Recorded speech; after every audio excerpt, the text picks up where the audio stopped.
తుమ్ములు రావాలంటే simple example ఇస్తున్నాను. మనం చిన్నప్పుడు స్కూల్ ఉన్నప్పుడు ఏం చేస్తుండే పేపర్స్ రోల్‌గా చేసుకొని ముక్కలు పెట్టుకొని ఇట్లా చేసుకొని తుమ్ముతుండే మనం. అంటే ఏంది? మీరు ఏదో దానికి ఇరిటేషన్, ఇచ్చింగ్ చేసినట్టు.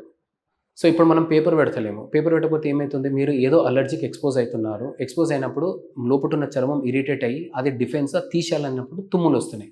అది అలర్జిక్ రియాక్షన్. ఇంకొకటి ఏంది? మన ముక్కు బోను వంకరుంది. లోపట మాంసం పెరుగుతుంది. 2 వచ్చి పక్కకొచ్చి అటాచ్ అయినప్పుడు, టచ్ అయినప్పుడు ఒక్కోసారి ఇరిటేషన్ అయ్యి తుమ్ములొస్తది. మనం రబ్ చేస్తా ఉంటాం మనం.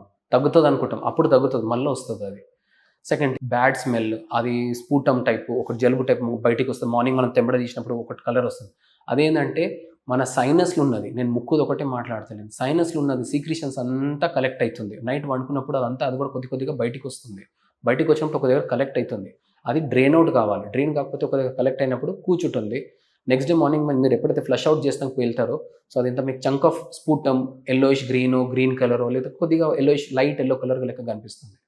సో దానికి అందుకోసం పాతకాలంలో ఏమంటారు? జల్నీతి చేయమంటారు. ముక్కులో నీళ్ళు కొట్టుకొని దాన్ని క్లియర్ చేసుకోమని.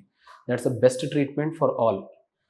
జలుబు లేనప్పుడు, జలుబు ఉన్నప్పుడు చేయొద్దు. జలుబు లేనప్పుడు కావాలంటే జల్నీతి అట్‌లీస్ట్ డైలీ ఒక్కసారి చేసినంటే కూడా that is more than enough to clear your nose. అంటే ముక్కు క్లీన్ చేస్తది, సైనస్ కూడా క్లియర్ చేస్తుంది. మీరు తీసుకునే అదే మందులు, అదే నాణ్యమైన మందులు, కానీ సగం ధరకే. అవును, మెడ్ ప్లస్ బ్రాండ్స్ పై 50-80% తగ్గింపు.